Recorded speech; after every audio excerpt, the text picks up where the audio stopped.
Thanks for tuning into the Stampscapes channel. This is a scene using the waterfall stamp. It's called Babbling Brook right here. And kind of in the spirit of some recent videos of wanting to try some different things out than I've done before in terms of, I don't know, compositions and whatnot, I wanted to use some of the autumn imagery in the background of the waterfalls and see what I can come up with. And I like how this one turned out. Had a lot of fun with it.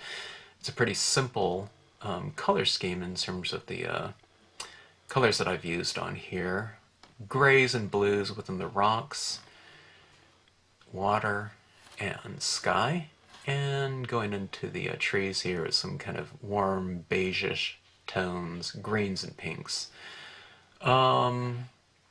If you choose to try this scene out, here's the things that you'll kind of watch out for, look out for, and whatnot as you approach it. Thing that I like to do is I like to retain some of the lighter areas of a scene.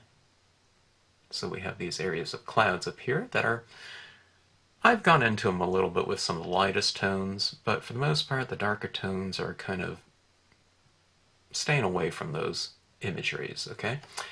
I like to really capture the viewer's eye when it comes to water, okay? So even though you might be thinking of, okay, well, you want your water to be blue, I would have some areas of it light, okay?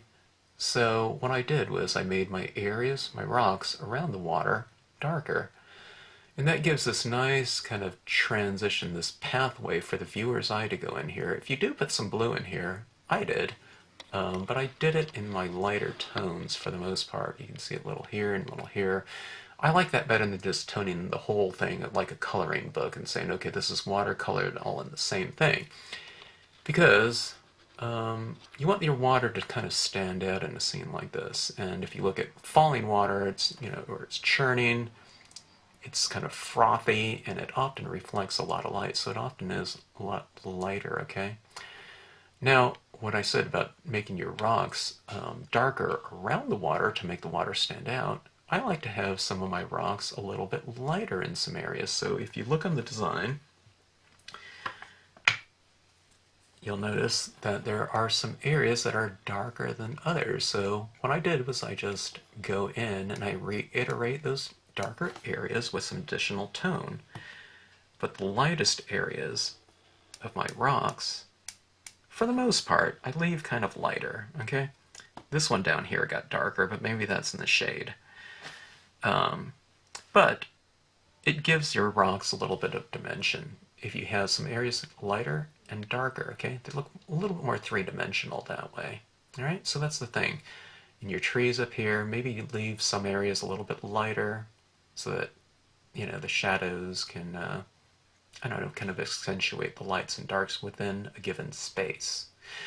So that being said, it creates this area of kind of dark, light, you know, light, dark, light, dark. It's just this oscillation. They call it kind of checkerboarding, or, you know, one kind of way to describe it is checkerboarding. So it's just kind of looking at some things. And whatever you decide to make dark, and whatever you decide to leave light, it almost doesn't matter. You know, you just create some variations within it, okay?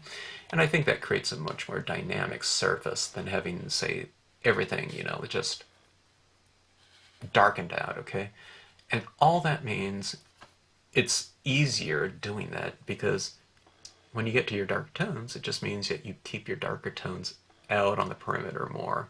You know, I do come into some areas in here and make them darker because there's dark objects within that space, but for the most part, the darker areas, you're just kind of on the perimeter, you know, and I come in there. Some darker tones in here, but, you know, for the most part, it's just kind of light, dark, and light again, all right? Going back to this previous video that I did on easy lighting schemes, okay?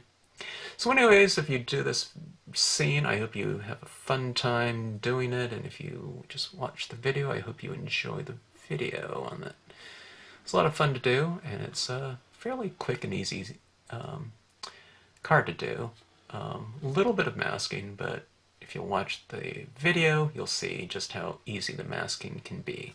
Just always have a little bit of what you're masking showing so that you get all of the imagery nice and integrated without a bunch of gaps in between them, okay? The designs have been used, or designs have been drawn for ease of use and for overlapping in mind, which makes the whole kind of compositional build that much easier and much more user-friendly, okay? So they've been designed to overlap one another, in other words. So no super careful masking needed. In, I don't know, 95, 98% of the scenes you'll ever do. Alright, thanks for watching. Okay, kind of in the spirit of trying some different compositions than what I've done in the past, I'm talking ever, I'm going to try to combine some of the autumn imagery, and I'm going to grab that off of these two stamps here. It's Autumn Bank left and Autumn Bank right. I'm just going to use it for the trees. And I want to combine it with this waterfall. And if I've done that before, I certainly don't remember, but I don't think I have. I'm going to keep this process simple, okay? I'm just going to stamp out my main imagery in black. I'm not going to worry about additional tone, which I could do. You know, I could color certain areas of this waterfall a little bit different just to get a little bit of variation in the impression itself. But I'm just going to do that in the coloring process. Okay, I'm stamping this about just a little bit over halfway up on the card. The card is a 1/4 page cardstock, glossy, and it's 4 1/4 by 5.5 inches. I'm getting good pressure over the entirety of the surface, especially in the middle.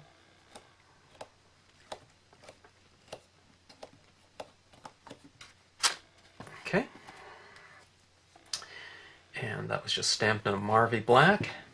Now, what I'm going to do, I'm just going to go for the tops of these trees, and then it'll transition into the smaller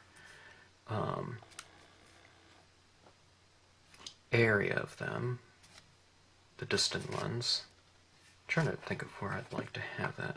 If I'd like to have it like here, or if I want that a little bit off center, like that. I mean, there's no, you know, right or wrong. It's just kind of if you have a preference for it one way or another. Okay, now I'm going to mask off some of those rocks, like about like so. And as you can see, my masking method is very simple. Just with a ripped paper towel.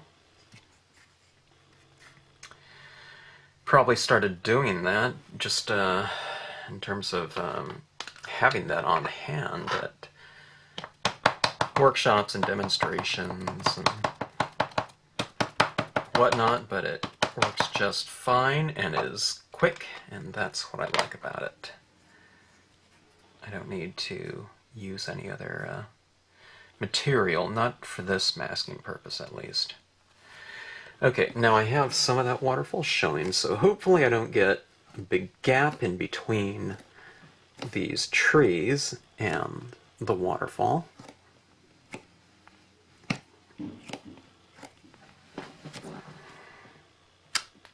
Okay, that works just fine.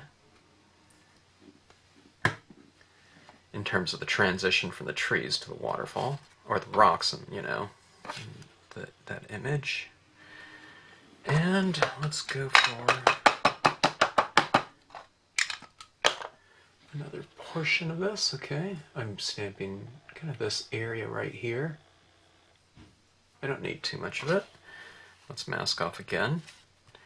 And so I'm going to try to overlap my rocks a little bit and overlap that Autumn Bank right impression somewhat. So coming into it a little bit like this. If you're using acrylic blocks, you can maybe even see it even better. But it doesn't have to be perfect. It's probably about a 1/4 inch variation, you know, leadway, whatever you want to call it, as far as overlapping, okay? So that's what we have right now. Everything's merged pretty good. I don't have any gaps to fill in. That's because I had some of those rocks showing when I masked it. Okay, I didn't mask off right up to the edge. And that makes things a lot easier. Okay, now I'm looking at this card, and I think I might need to allow that black ink to set up a little bit. Now, one of the things I can start thinking about is, do I want to do my sky with an image? Maybe we can. I can use something like cloud cumulus. You can put a moon or a sun up there. Of course, that's going to, you know, definitely impact kind of the tonal theme of a scene. But at this point in time, you can really make it anything you want. You can day, night, sunset, sunrise, whatever, high noon, whatever you want to do. But I think I'm going to stamp out this cloud. Our cloud's always done in blue, not necessarily. If you have to see a cloud at sunset or something like that, it's probably, you know, the color scheme would be related to the colors of the sky. So if you have a golden, you know, orange, red, purple sunset or something like that, you wouldn't really want that, I don't think, in blue. I would do it in some color scheme, okay? But now, like I said, we're going to make this one nice and easy. They're all easy, but kind of straightforward. I'll stamp this maybe in this Caribbean blue.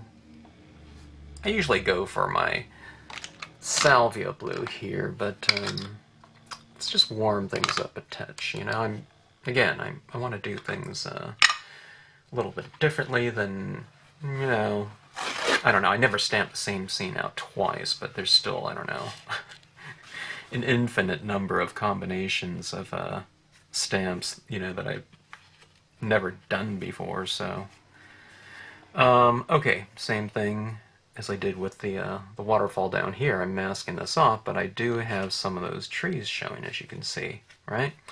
I don't want to mask this area off down here, then stamp out the cloud, then there's a big, you know, just blank gap in between the cloud and the landscape. If I do get something like that, I mean, there's other ways I can fill in, but I just assume not have to fill in.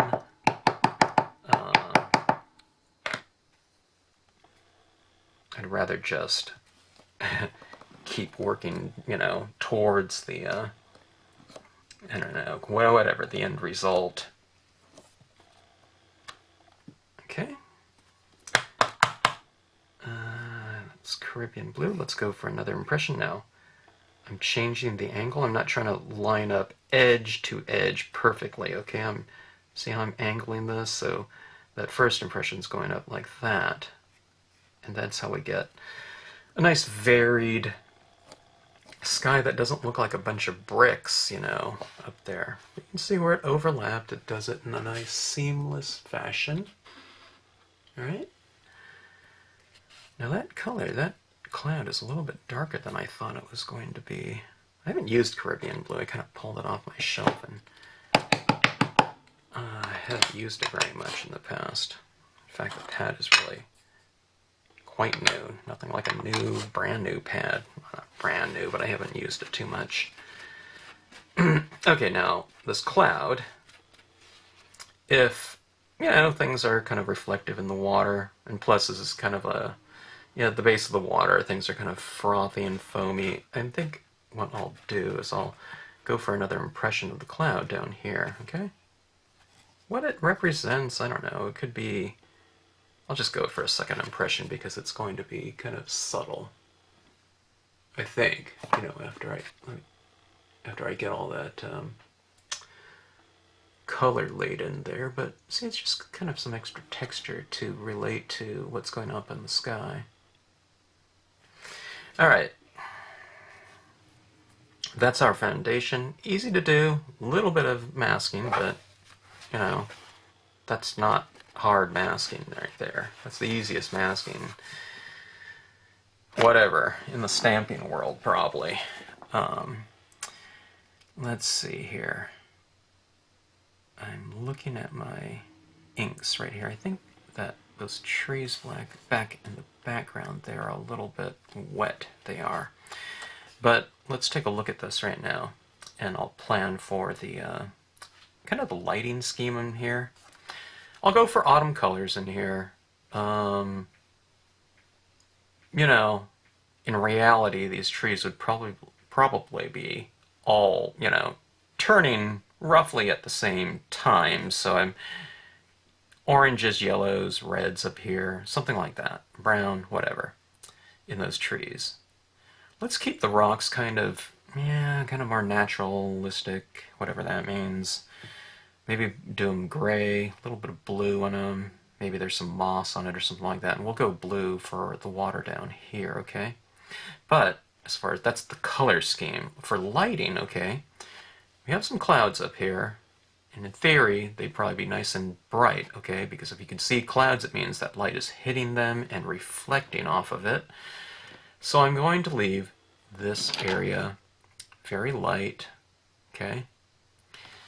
We'll have our rocks a little bit darker, but what I like to do is I like to have in water scenes, like falling water, river, that type of thing, if it's at the daytime, I usually like to leave it a little bit lighter, so I want this passage right here to be kind of light. So what we're looking at is light clouds up here, darker, you know, sky right above it to make those clouds stand out nice and light. Some trees in here of various colors, darker rocks right here, and lighter water, okay, coming down this way. So it'll look like light in the middle here, kind of up here too, and kind of just darker perimeter, alright? That's the simple, you know, lighting scheme. Generally, it's lighter in the middle and darker on the perimeter, you know, when you think about it. Then you can kind of start fine-tuning things and say, okay, here's some rocks in here, I want that water to stand out nice and light, so you just make your rocks darker, alright? Could be anything, you know, in terms of the subject matter. Like in this scene that I did previously, it's lighter in the middle, right? But here's some shadows in here, so I just made some areas, you know, in between those rocks, waves, a little bit darker, so that the lighter areas of them seem lighter. Now that's the same thing that we're doing here. I want this water to stand out, so I'm just making the areas around it darker. It doesn't mean that that has to be, you know, like that in whatever, real life, right? It's just whatever you want to stand out, you know, within a scene, just make the area around it darker. So it's more like not looking at scenes as though trying to capture kind of reality or something like that. It's just, what do you want to stand out? And what do you want to be more subdued? Or what do you want to stand out?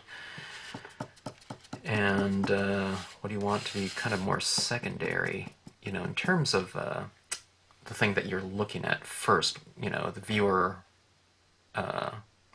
eye, you know, where do you want your viewer's eye to go to first? Okay, now this is London Fog, it's Memento. Grayish tinge, okay? Now, just because I said I want those rocks to be nice and darker, sorry, it doesn't mean that the rocks all have to be the exact same shade over the entire thing. Don't look at this like a coloring book so much, a little bit, but think about these rocks in terms of volumes, okay? Now you can see where some of them, the rocks are a little bit shaded in some areas, right? Think of those areas as areas that you'll want to kind of retain, well, not retain, but you'll want to kind of accentuate the dark areas of them with some additional tone, but the light areas of the rocks, you might want to retain the lightness on them. So, you know, it'll look like, just like my hand here, you can see it's lighter on the top because I'm getting top lit and it's darker on the side. That's the same thing we're going for in these rocks right here. And I've almost, you know, done it just with a couple swipes here. This is just memento. Alright, so just a couple little swipes on it. Observing in the rocks where they're darker and where they're lighter, okay? Keep the light area of them. And reiterate the dark area with a little bit more tone, okay? See that? I've done that through the image. I need to do it down here a little bit more. But I don't know, that took me all of, well, I was explaining, but I don't know, that could have been a, I don't know, a 30-second process. I'm almost done here with the rocks. Okay.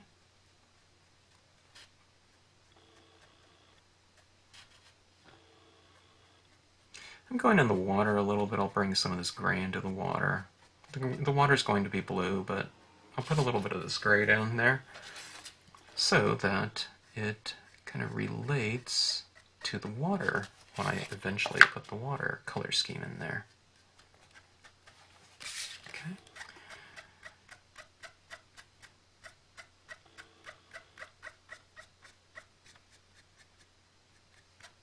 And there's some shadows in the water as well that are drawn into the design, but you can kind of see where this is going. There's a little rock back here I can see. I'll kind of, you know, sponge on some gray tones into that.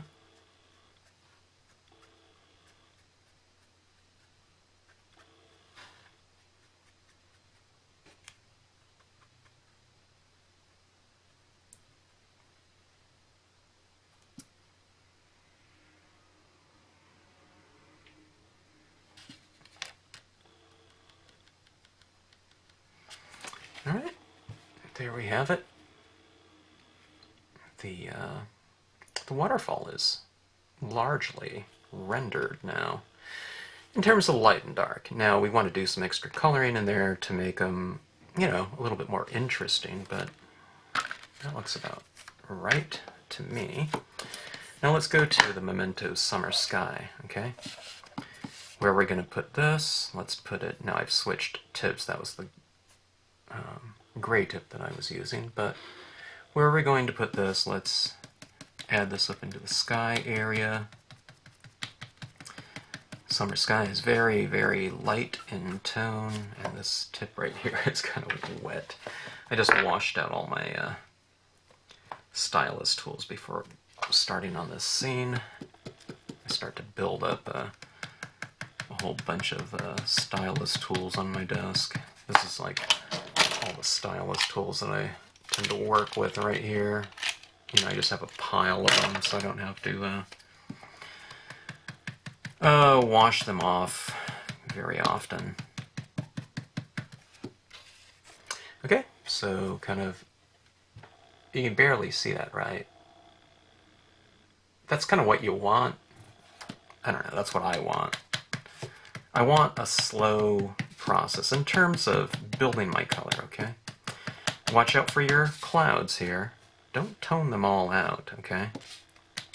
I'm coming in here into some of my clouds. I don't want them just stark white, but I do want a little bit of that blue in there, okay?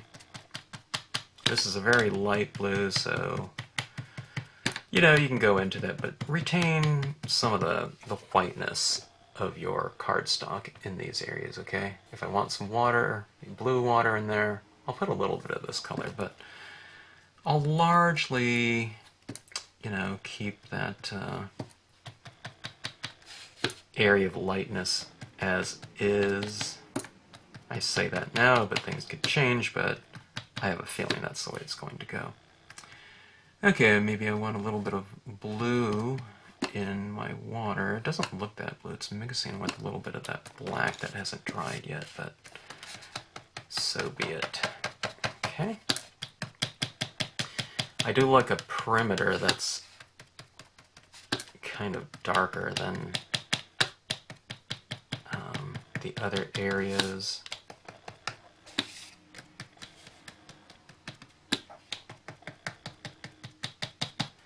Okay, that's my memento. Memento is a very thick and light color ink. As far as the summer sky goes, okay? So you can see this right here, hopefully. It's a little bit lighter going in here. We have a little bit of lighter tops on some of these rocks. Now, here's where you kind of have to be a little more careful. Well, maybe not so much. This is salvia blue. It's kind of moving into a little bit of a darker blue. I'm not in my medium tones yet, but kind of when you get around to your third color or so, kind of be a little bit careful about retaining some of that, you know, that lighter area. Kind of apply things a little bit more kind of incrementally, I guess you can say. Because this is, I say that because this is kind of where a lot of people lose their lights at this point in time. When they're doing it with the lighter tone, like that summer sky, if you get some tone in here, it doesn't really destroy your lighter areas just because it is so, you know, light of a hue. But when you start moving into your darker tones, kind of just work a little bit more carefully and incrementally, which all that means is when I'm applying my tone, I kind of stay on the edge a little bit longer before I go into those lighter areas, okay? And it's not going to be a wasted effort, because the more color you apply, let's say on the outer edges, the more vibrant and rich they will appear, okay? So you're not just holding on the outside for, you know, pace, you know, purposes. It gets richer out there the more ink you apply, right? So you can kind of see the lighting scheme coming about. This area is here, down here is really quite illuminated. I haven't forgotten about the autumn colors, but I'm working on my blue tones. I just assume kind of bring those up to whatever resolution or whatnot. Now this is the Caribbean blue that we stamped out. Making sure that's the name of it. That's the color that we used to stamp out our clouds, so I'm using that same color now. Kind of staying on the perimeter a little bit longer. Where areas get into the shadows, I will use some more of this because this color is a medium tone blue, or medium value, I should say.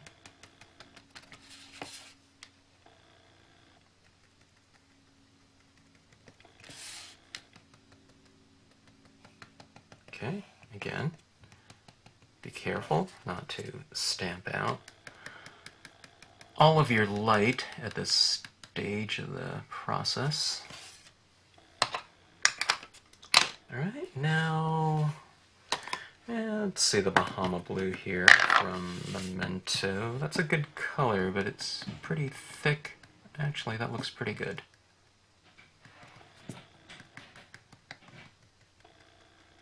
I will stay with that color.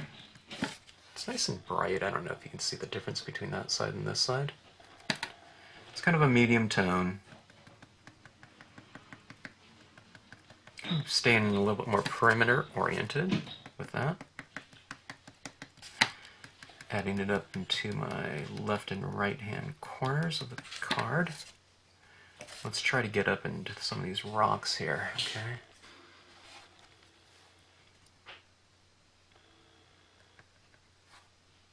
Add some in the water, maybe.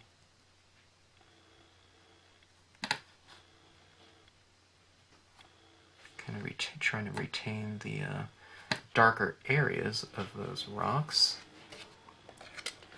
Okay. Now let's try to work even darker. Okay. Danube blue.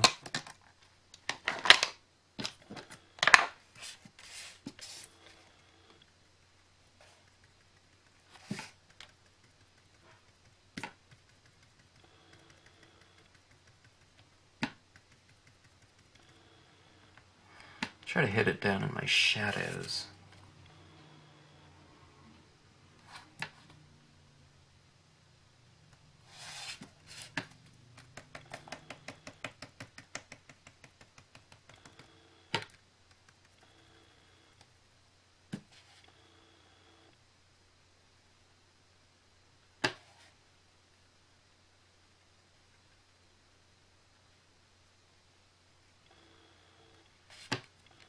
Okay, left and right corner. All right, now it's getting a little bit darker. Sometimes when you start, I've been using mostly the mementos here. And the ink starts to get pretty thick on the page and it starts to build up. So sometimes when I'm applying the ink, it doesn't get quite as dark. See, that's, you know, pretty dark blue. I don't know, this is dry on here, but it slows the process a little bit, you know, in terms of applying inks once it gets to a certain saturation on the card. Now that's not a bad thing because we want the process to be nice and slow and incremental when we're applying inks so that we don't get unforeseen marks, you know, like, oh my god, I made this, you know, I stamped that all out and it's completely black. Well, it's not going to happen because we're just kind of tapping it on slowly, you know, if you kind of, you know, you're mindful about that, so. But that being said, if I want this to go darker, I'm going to let it set up a little bit and dry a little bit before I go back into it, okay? All right, now let's look at those trees. The thing that I'm thinking about with those, I'm thinking about maybe not going with something reds, oranges, yellow. I think that'll stand out too much. So I'm thinking about going with something of a green, maybe, and maybe where the trees, some of the trees are starting to turn, you know, maybe getting a little bit yellowish at this point in time. Or something like that. I don't know. I'll try a little bit of tone in there. We'll see how it goes. Alright, but what I'm going to do... This is a peach Bellini. You can go with like a distress ink, like an old paper or something like that, but go for something kind of beige, I think, at this point in time. It's a good neutral color because you can add green to it or you can add orange to it. And, you know, that tone will look just fine with either of those colors. So it's a good kind of neutral tone to try out. Alright, I'll try the peach Bellini.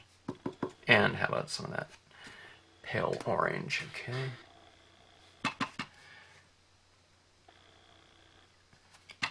Peach Bellini is a shadow stamping ink, so it's very light in hue.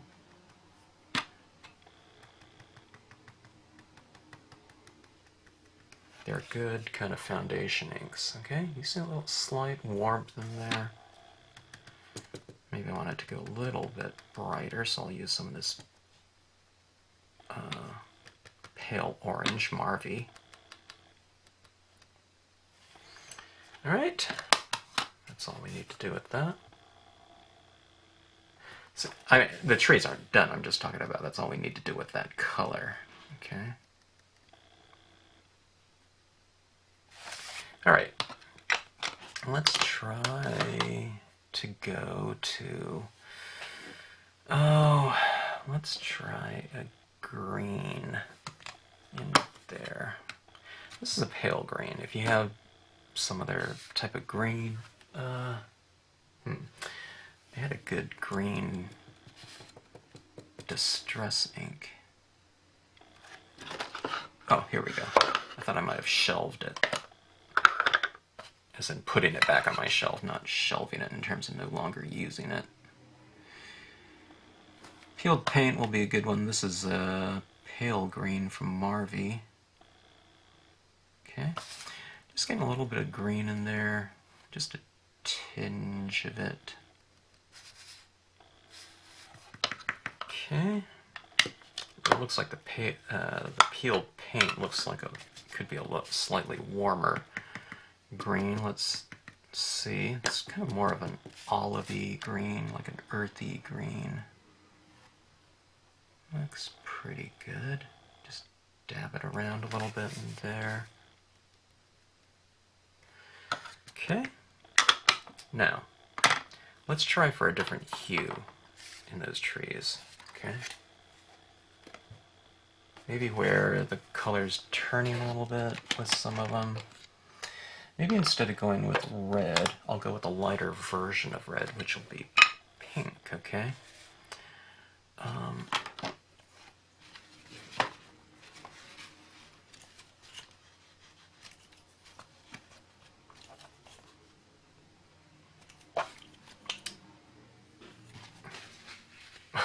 My stylus tools are really super wet. Alright. A little bit of pink, okay, just to get a little touch of some extra color. And then let me see if I can zoom in here.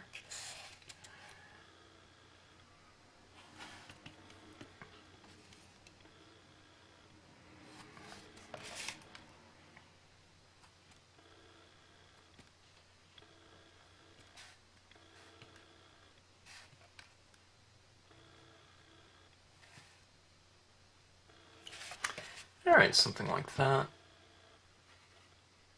It's just a slight hue change. Now, I'm not going to just leave it at that.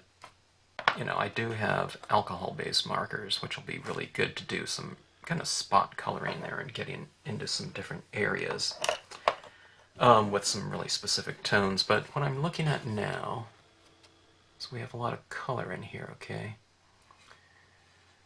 And I'm looking at the areas, the lighter areas, and I'm thinking about going with some kind of tone maybe in there, or maybe I'll leave it up to the markers, but alright. But let's go back to the toning process. I think I've let the ink set up long enough up here, okay? I'm going to go even darker. I'm going to try like a Marvy blue. If you want to go with, just go with whatever dark blue you have. Okay, now I'm just tapping it in. Marvy's a little bit of a thinner ink, so I'll get a little bit more penetration, but just the very nature of you kind of allowing your inks to sit there for a bit, you know, while you worked on your trees. It should have kind of allowed the this ink up in the sky to set up a little bit more. So that being said, it should accept, you know, some additional ink at this point in time. It depends how fast your inks are drying and the relative humidity of your area. Some inks will dry faster in, you know, a desert community than they will whatever coastal one or wherever you live. High altitude, I don't know. But just kind of test things out and get the feel of how your inks work in your area at any given time. Depends how wet your pads are too, you know, at the time of usage. Alright, I like what I see here. You can see I'm just kind of being, I don't know, the word is gingerly, not really that, but kind of just taking things in a little bit more gradually. See, just getting a little bit darker here. I think it really illuminated that area right here. And just some areas in here. I feel the scene is kind of coming into focus a little bit more, just in terms of the resolution of it. But you can see, I mean, I'm just working nice and incrementally. I do like those trees and how they worked out with the a waterfall.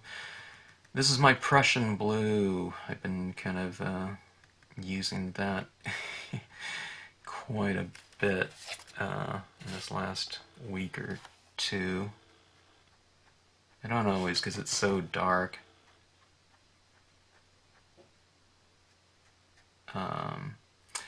But I do love it in terms of a hue and how saturated it becomes, or the scene becomes by using it, okay? I have to be careful about this. One dabbing of ink goes a long way, but you can see how much darker it's getting with that salvia blue. I mean, not salvia blue, but the Prussian blue. Okay. Super, super vibrant. It's almost too vibrant, that's why I always kind of go over it with another color. Okay, let's try it in the sky. See, I'm kind of staying here and I'm kind of just dabbing around. Moving it in, you can kind of streak it like that as well. But it is very, very dark. Penetrates the paper really quickly. In terms of, I don't know, whatever it is, the viscosity of it, it seems thinner in a way.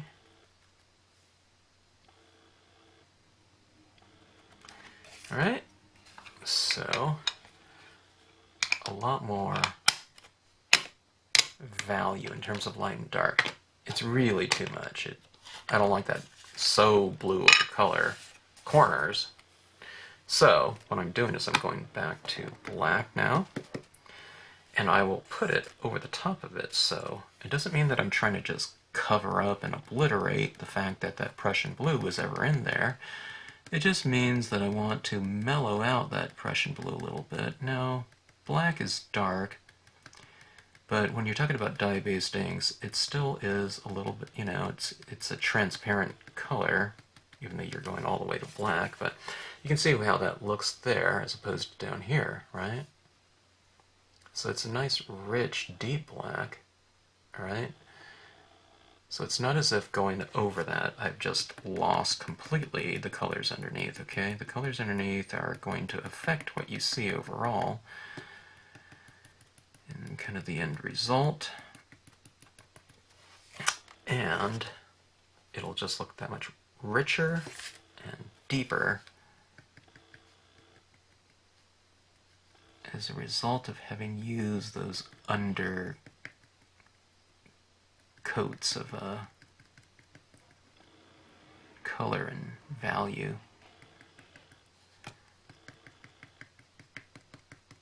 Okay, see that right there?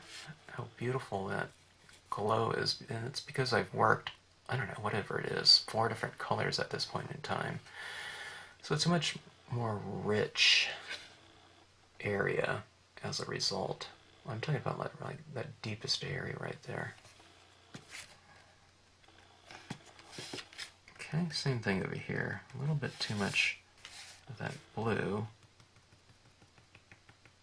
you know, standing out. So I'll just subdue it a little bit with some darker tone. In this case, it's just the black that I've used to stamp out the images with, you know, the imagery.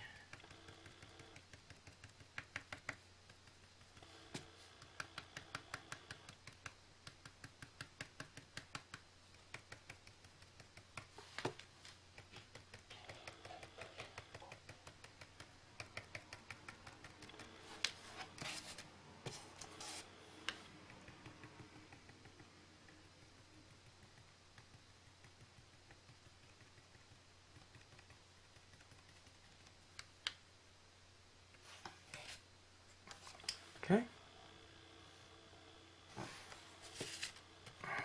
How about the 2 corners here? Let's tipping the edges. I don't know why, but that's what I've always called it. I think that kind of frames things off a little bit more. Just going a little bit darker like so. Okay, now let's take a look and see where we are. If you notice, I do that a lot when I'm stamping a scene out and kind of assessing. You know, I want to take a look at it and see where it's where it's whatever arrived at any given point. All right. I think that this is a good time to introduce some additional tones and colors into the scene, and I just find it's easy to do using some of these types of alcohol markers because they come in various values. That's what I really like about them. They come in different values, and I like going with some very light values. Okay, these are kind of colors that I've used, right, on the scene itself. So I like using those same values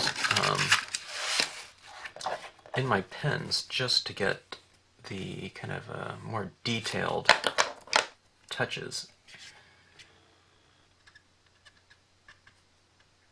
Alright, kind of applying this now where I put a light pink, you know, transparent mark over, you know, an area that's darker. It's not going to make that area on here this value, because if it's already dark, if I put this transparent color over it, it'll stay dark, but, you know, I can get kind of more specific with this. Maybe I can get brighter like this tree here.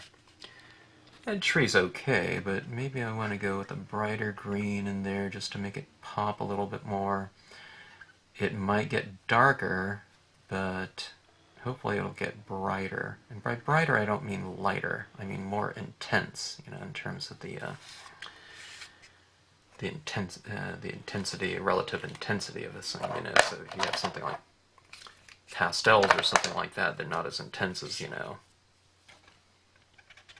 a pure version of something. They're usually lighter versions of it.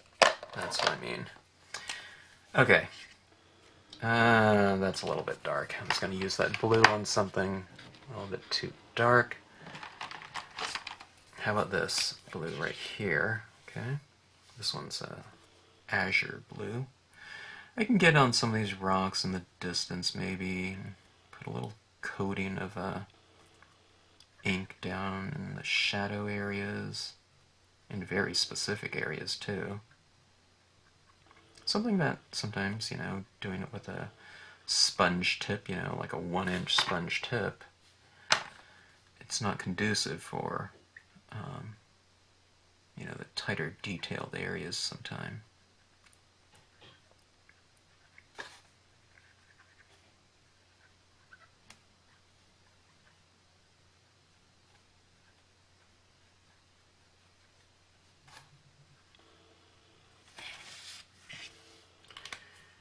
Okay, now if I just want to brighten up some of those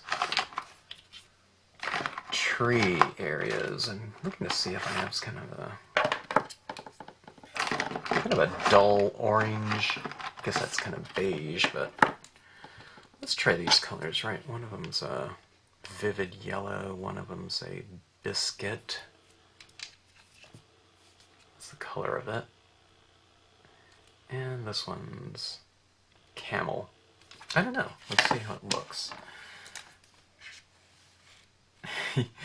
That is really, really bright.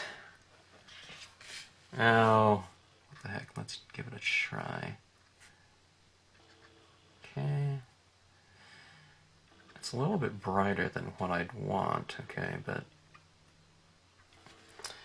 if you guys have alcohol markers, you probably have some kind of blending colors as well, okay? Or a blending marker, which is just clear liquid that can kind of lift and make your colors blend in a little bit more. Okay, let's see. I'm putting some of these little tones down here in the water too. Maybe, you know, where these trees and things might be reflecting off of those areas in there. All right.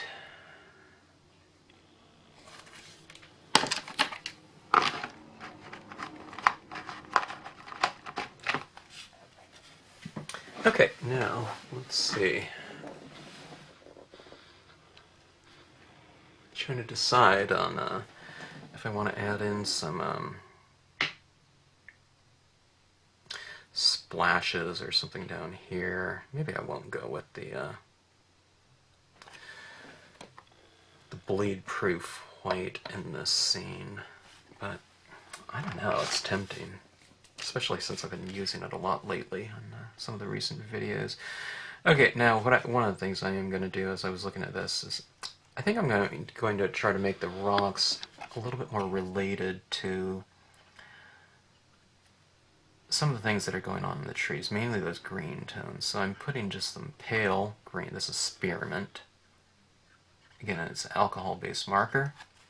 I'm putting some of this green into my rocks so that the area up there isn't the only isolated area of green. I'm bringing it down into these rocks. So it might represent moss or something like that. On those rocks, I want to create a relationship between the different things going on in the scene. Okay, let's bring in some additional texture. Let's grab a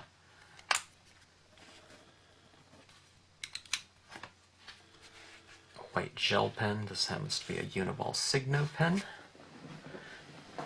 Probably my favorite of the gel pens out there, as far as a white gel pen. Okay, now I'm going to start building on some of that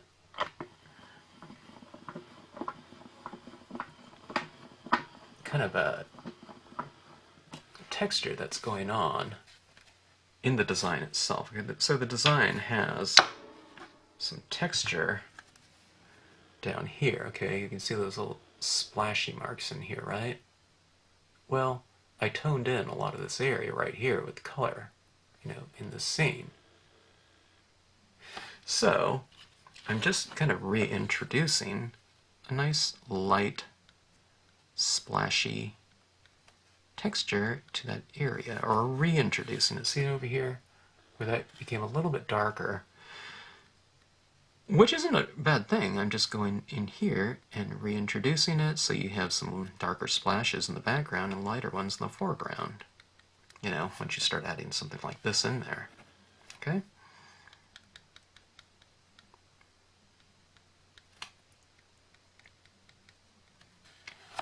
So that is really fun there. Look how it kind of it brings that area to life. Okay. Now up here, this is another part of the waterfall. If you want to kind of create some little bit of splashes up there, you can. See that right there? And see, this is a little waterfall in the background, or I don't know, a small one probably. Depends how far back it is, we don't know. Put some of that in there. A few little highlights on some of my rocks. Okay, see this rock right here? Dot represents splashes down here, but maybe on the top of this rock it can represent kind of highlighting just where the light is hitting it and reflecting off the top surfaces. That's why I was saying leave some of the lighter areas of your rocks just to make them look a little bit more dimensional. So that's what I'm trying to go for here as well. I'm just trying to make them a little bit more dimensional.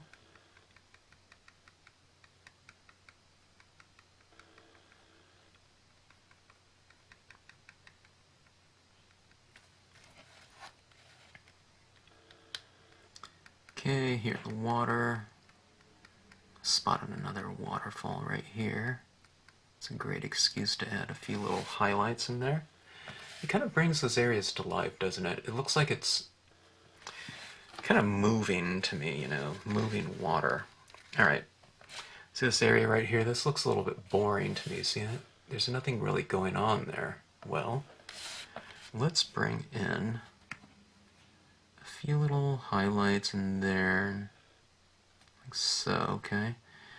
And I'll bring in some kind of like splashing water,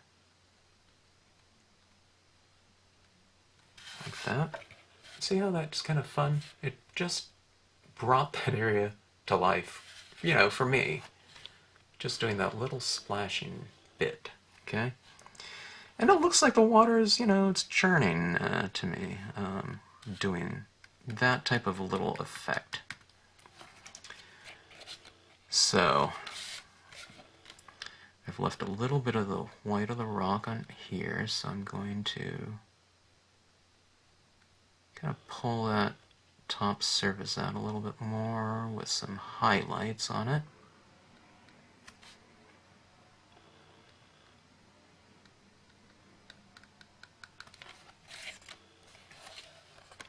Like so.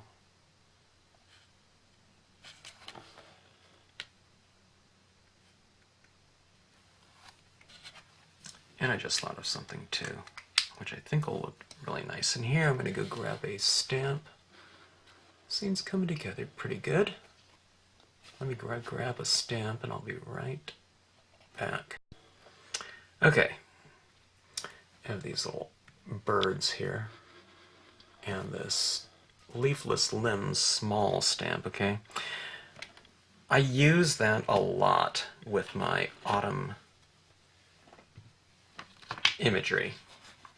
And the reason is because sometimes in this autumn imagery, by the time I add in a lot of tones like that, sometimes it looks a little bit soft, you know, in terms of just how much ink has been laid on top of them. I want it rich, and I want to benefit from the amount of ink and saturations and whatnot that go on up there, but sometimes I lose some of the richness of the, or not the richness, but the crispness of some of the imagery, okay? So that what I do is I add this image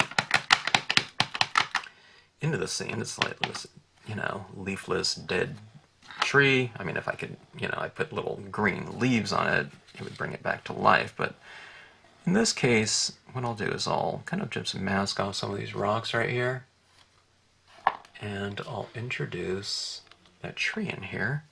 Just kind of, it's not in the foreground, but it's kind of an image that looks like it's in front of those autumn trees in the background, okay?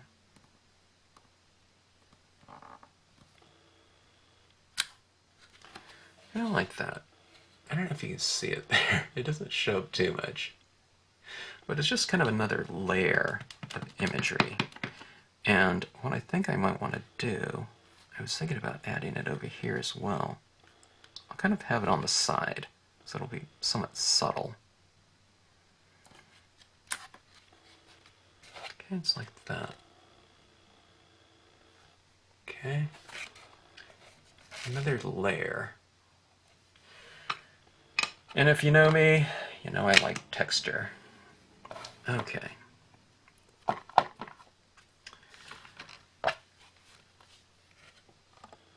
Speaking of texture, let's go for some Colorbox stylus. I mean, not Colorbox pigment ink in the form of the, you can't read it there, it says Frost White. I can barely read it. It's kind of rubbed off at this point in time. Frost White pigment ink. Alright. I think this is a pad that I pulled out of my demo supplies. It's kind of a little bit drier than my other one. So, yeah. I'm kind of tapping this off for two reasons. I want to make sure I know how much ink I'm going to be applying. Not that it's not a forgiving process. If I add too much, I can just remove some, but I just assume apply the amount that I want right from the beginning, which it never happens. I end up removing some because I just add too much of it, but I'm also doing that to kind of smash down the tip here. Okay, churning water, creating kind of a mist down here. The front, we have that nice crisp white dot in terms of texture. Why not build up a little bit of soft texture with some pigment ink.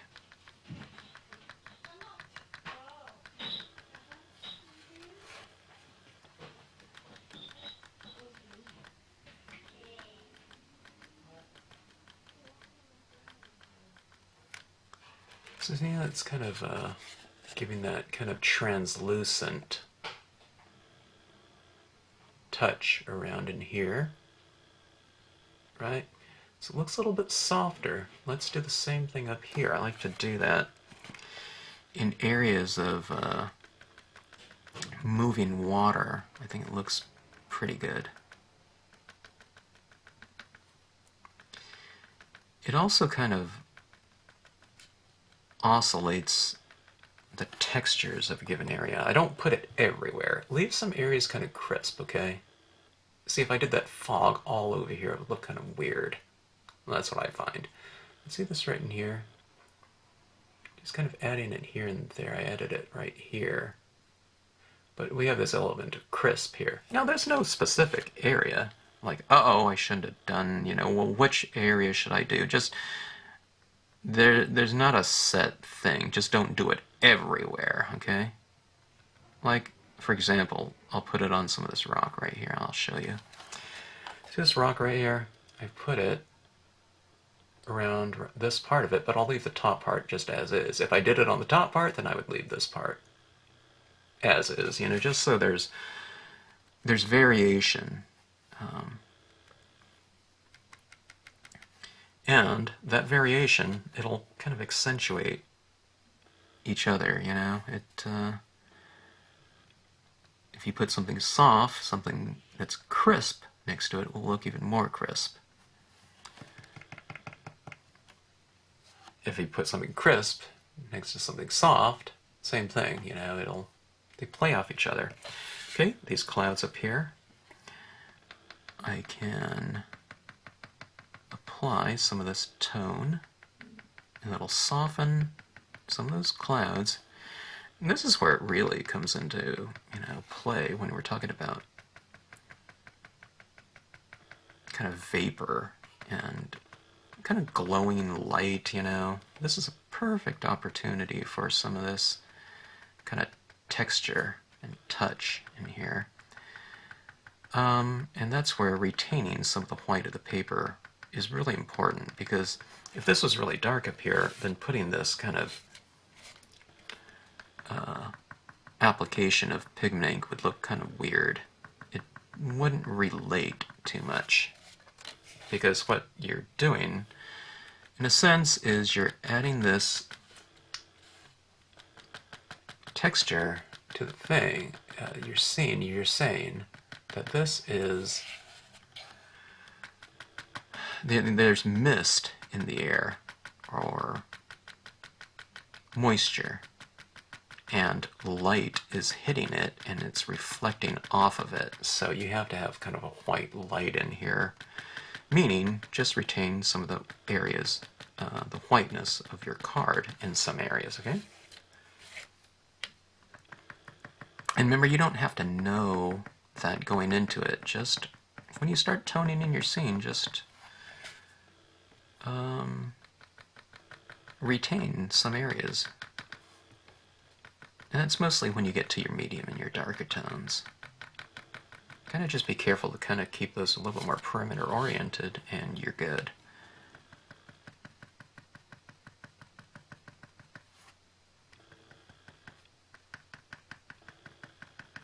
Alright, that looks pretty good to me in terms of the addition of that.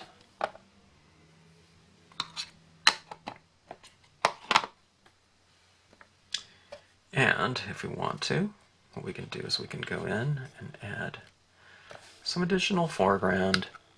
Now, I didn't add this before because I didn't want to you know, start tapping color box pigment ink over the top of this, and if this is wet, it would kind of get into that, you know, my Q-tip, and I'd be putting black everywhere. So I'm just doing this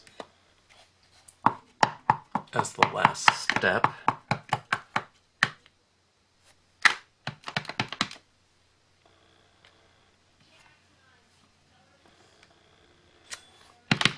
Okay.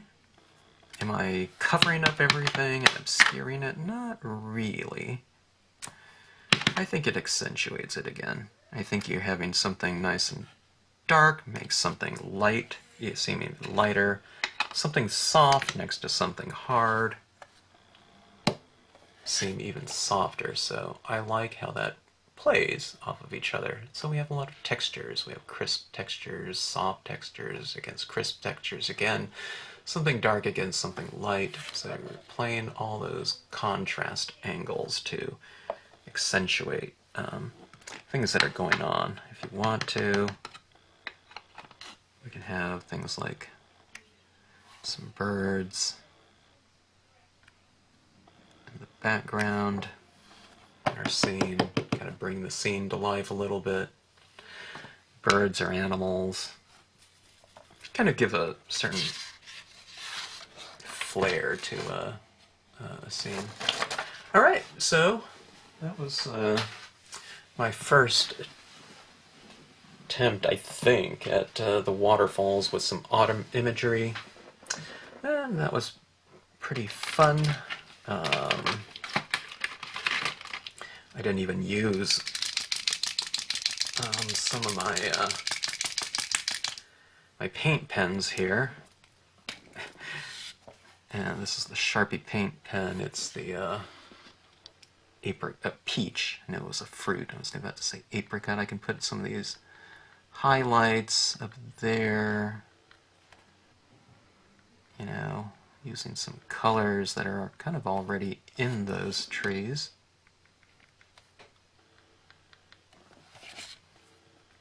And we also used pink. I love this set right here of the pastel colors, you know, because I often use these colors in my scenes, so I can get kind of a different texture with those same colors and hue and value. Okay. Trying to get that one flowing. There's a little bit of dried paint at the tip here. Okay, there we go. This is the pink. I think I need to shake it. It looks a little bit watery. Yeah, that little ball in here wasn't rattling around, so it was a lot of liquid. That's better. Okay. Add some into those trees.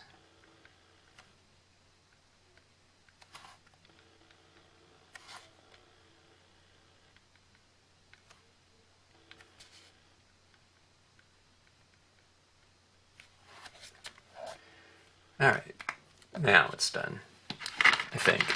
I don't know. I'm one of those people I just, you know, you can keep adding more and more and more, and it's like endless fun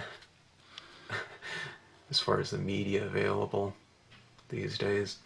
Okay, so that was the waterfall and fall foliage above it. Kind of, you know, it hasn't turned into fall yet. Maybe it's like kind of on the verge of type of thing.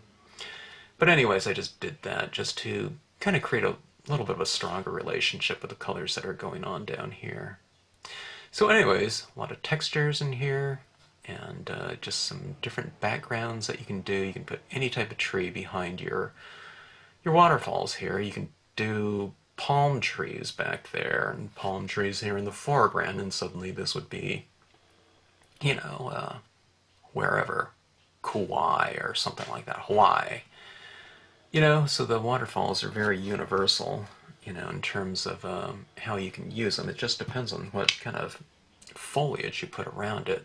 It could be in the desert too. It could be red rocks and, you know, turquoise water coming down like Havasupai Falls and Grand Canyon or something like that. So all kinds of variations. In fact, I should do some more variations using that waterfall just to, I don't know, do a little comparison contrast in terms of the what you might do in terms of a setting using that type of imagery. Anyway, fun stuff. I really like what's going on there in the foreground and the illumination of that base of the waterfall. Always fun to play around with water and moving water in a scene. So, hope you enjoyed the scene. Thanks for watching, and as always, for checking out the Stampscapes channel. If you have any questions or whatnot, you can look at our information section on the Stampscapes website, or drop us an email.